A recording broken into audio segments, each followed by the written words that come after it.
now let us turn to looking at impress, what causes it, what its origins are, and who funds it. Because this is a scandal of our time, that their noble lordships should have put into law a piece of legislation that has been pushed, harried through by perhaps one of the most disreputable figures in British public life. I refer, of course, to Mr. Max Mosley, who has provided £3 million for impress, and who took a libel action against the News of the World when they said that he had indulged in Nazi-themed orgies. The News of the World was wrong. The orgies were not Nazi-themed. They were orgies, but they were German-themed. I do apologise, Madam Deputy Speaker, for saying these shocking things in front of you. But that is what happened.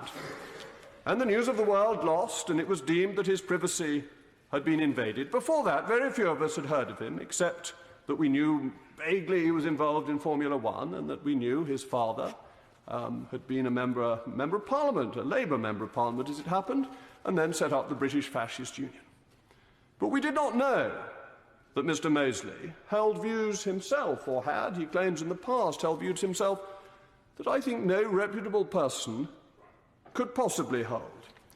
And views that are so repellent that though I am going to read them out, Madam Deputy Speaker, I read them out with very considerable reluctance, but I think it is important to understand what underpins impress.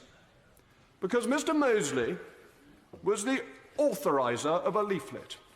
And we all know, because we've stood for Parliament, how important the authoriser of a leaflet is. I have the most wonderful agent, Margaret Brewer from Somerset, referred to in the Sunday Times as a feisty, flinty rural matron, and indeed she is. But nothing goes in my leaflets without her approval. You may think I'm independent-minded, but I have not a view, Madam Deputy Speaker, that has not been approved by Mrs. Brewer. And so I know, and we all know, how this works. If our agent doesn't approve it, it doesn't go in. And what did it say? And as I say, this is so appalling that I am reluctant to read it out in Parliament. But under a heading, Protect Your Health, it said, there is no medical check on immigration. Tuberculosis, VD, and other terrible diseases like leprosy are on the increase. Coloured immigration threatens your children's health. That, Madam Deputy Speaker, is the view of the funder of impress. It is little wonder that our free press does not want to be associated with such a man. It is little wonder that, to its credit, the Labour Party has now refused to take any further funding from this man. But impress has not. Impress has not condemned this man. It has not said that they will refuse further funding from the charitable trust he set up purely and specifically to keep impress running.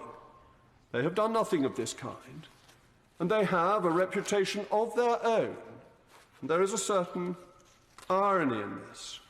Their chief executive is a man called Jonathan Hayward, and he tweeted, of all things, that the Daily Mail was a neo-fascist rag.